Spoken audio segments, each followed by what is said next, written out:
You know, the fact that this remake even exists is a miracle just on its own. The original Dead Space was a fun, unique space horror that really left its mark on the players that got to give it a try.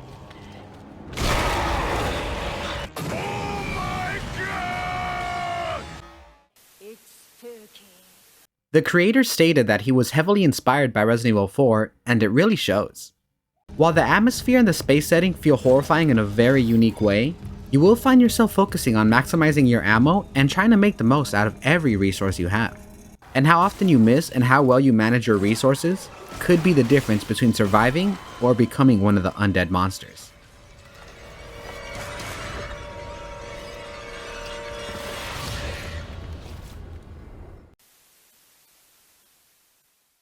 And just like Resident Evil, Dead Space was forced by its publisher to lean more and more into action with every entry, slowly losing a lot of its horror roots. In a way, just like Resident Evil 5, but with more classic EA predatory DLCs that ruined the experience. Needless to say, Dead Space 3 was a bitter note to end on, so a lot of Dead Space fans are really excited that EA gave the series another chance. And I personally think it's really poetic that Dead Space and Resident Evil 4 each got a remake so close to each other. It looks like EA is finally learning its lesson and making games the fans actually want. Don't have to be the bad guy. Kinda ironic too, since the original developer recently made a spiritual successor to Dead Space and it totally failed, but now here comes the money-grubbing company that killed it to give it a proper revival. Man, life is funny. The Dead Space remake came out to really good reviews, but it is possible that it was just a lot of hype fans that were just happy to see the series wasn't officially dead yet. Now that the remake has been out for a while and the hype has died down, is the game still worth picking up? Did it do enough to improve upon the classic, while also standing out amongst other modern day games? Well, let's find out.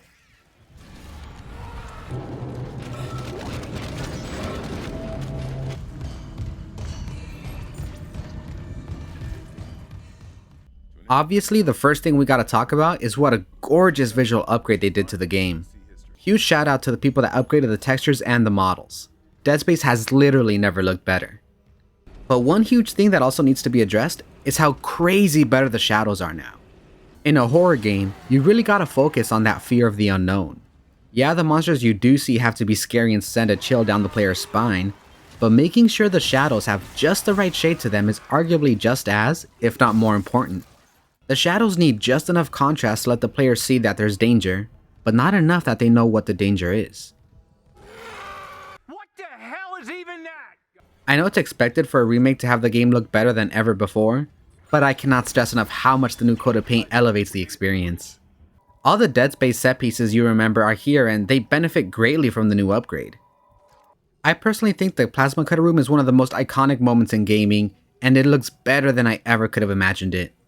For those that don't know, the Dead Space opening is really well done and quickly throws you into the main point of the game. You're a space engineer named Isaac Clarke. You volunteered for a routine maintenance check to the Ishimura, the ship your girlfriend is working on.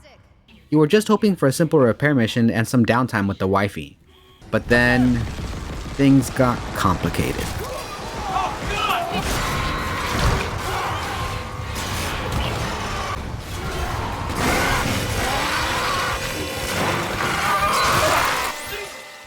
After a narrow escape, you go down an elevator and arrive to it. A room with a final note written in blood saying cut off their limbs, and the legendary plasma cutter. It's hard to put into words why this room means so much to so many players, but if you were lucky enough to experience it when the first game released, you know firsthand that this room encapsulates the fear, mystery, and the horror that you will be experiencing for the rest of the game. The plasma cutter is probably more well known than the main character of this game. There's nothing exceptionally special about it, but it is one of the most reliable weapons in gaming. It has a nice radius of damage and can rotate 90 degrees to help you line up vertical or horizontal shots. No ifs, ands, or buts. If you miss, it's cause you're bad. Don't try claiming the plasma cutter for any of your mistakes. It's too good for that. You've been hit by. You've been hit by.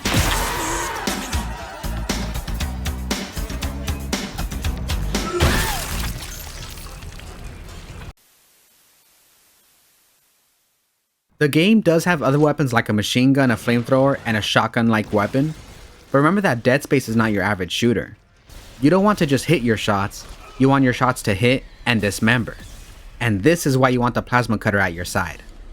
The enemies in the game, the necromorphs, are not your standard enemies. While zombie-like, they don't die to a simple shot to the head. As a matter of fact, shooting them in the head just pisses them off.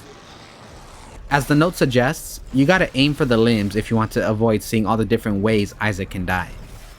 Shooting the legs off necromorphs slows them down and makes them crawl, giving you breathing room and time to line up your next shot. Shooting the arms off them makes them slightly less dangerous, and you can use their own arm against them using a power called kinesis. I am particularly happy the kinesis is in the game because originally, this feature wasn't a thing until Dead Space 2. So to be able to do this in the original game is a dream come true for a lot of gamers, myself included. Being able to shoot a leg off one necromorph, pull its arm off, and then use it to pin another to the wall, there's no better feeling that describes just how unique Dead Space is as a video game. Gameplay wise, this is still the classic Dead Space as you remember it. Where the remake differs, however, is the story and exploration. The original Dead Space was very linear, and Isaac never talked. The closest he got to a personality was some notes he would make about his mission objectives. Now in the remake, Isaac is fully voiced by the voice actor from the classic Dead Space sequels. His personality isn't too unique or interesting, but it does make a difference having Isaac volunteer for dangerous suicide repair missions, instead of just being told to do them. Isaac, I'm here. What the hell's happening? the computer says the Ishimura's engines are offline. We're on a decaying orbit toward Aegis 7. Oh god. I have to get to engineering. They also gave Isaac just a little bit more backstory that really shines with the new optional side missions. There's not that many of them, but the few that are here help flesh out the story behind Isaac, his girlfriend, and the crew. Without spoiling too much, Nicole has more of a part to play in this game, and more is shown of what she tried to accomplish as a doctor thrown into the middle of an unknown horror, while also giving a bit more backstory to her relationship to Isaac. Combine it with the two other side stories, each detailing the death of some of the crew members, and this game can really surprise you with how sentimental it can be. The story feels more interconnected than ever, and now that the ship is fully explorable with no loading screen interruptions, it all blends together for one heart-wrenching story.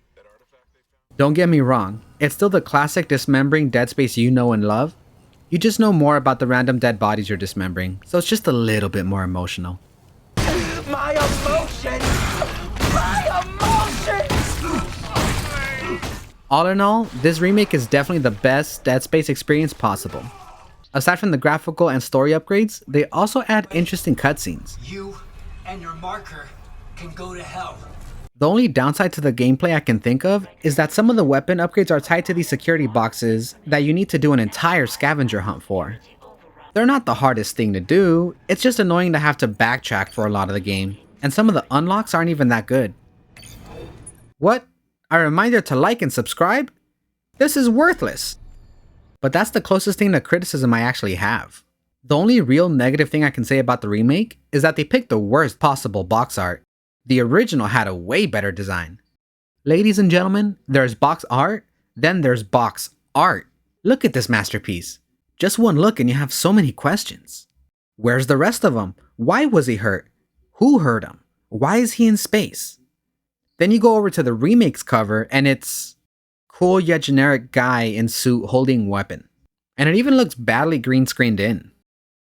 But if bad box art is the worst of your problems, that's a sign you made a good game. Ladies and gentlemen, Dead Space is a great 9 out of 10 game. It feels absolutely great to play this game, and I am so happy this series is getting a second chance. I love this game so much I even tried the impossible difficulty. It's basically the same as the game's hard mode, but if you die in the game, you die in real life. I mean, you restart from the beginning of the game. It's a bit tough and can be super nerve-wracking, but after my third try, I now have the achievement to prove I did it, and the super cool armor and foam gun to tear through the game with. The foam gun is not as cool as it was in Dead Space 2, where all the limbs go flying, but it's still a fun one-shot kill and a fun incentive to give Impossible a try. Regardless of whether or not you've played the classic, Dead Space Remake definitely deserves a spot in your library, and I can't recommend this game enough to new and old fans alike. It's crazy how much EA has turned themselves around this year. They only locked away a few cosmetics behind DLC, but it's not like they do anything to change up the game besides look cool. Wait, Isaac takes off his whole head while wearing infected armor? You know, I'm glad I have no money, otherwise I'd actually be really tempted. Damn, EA is learning.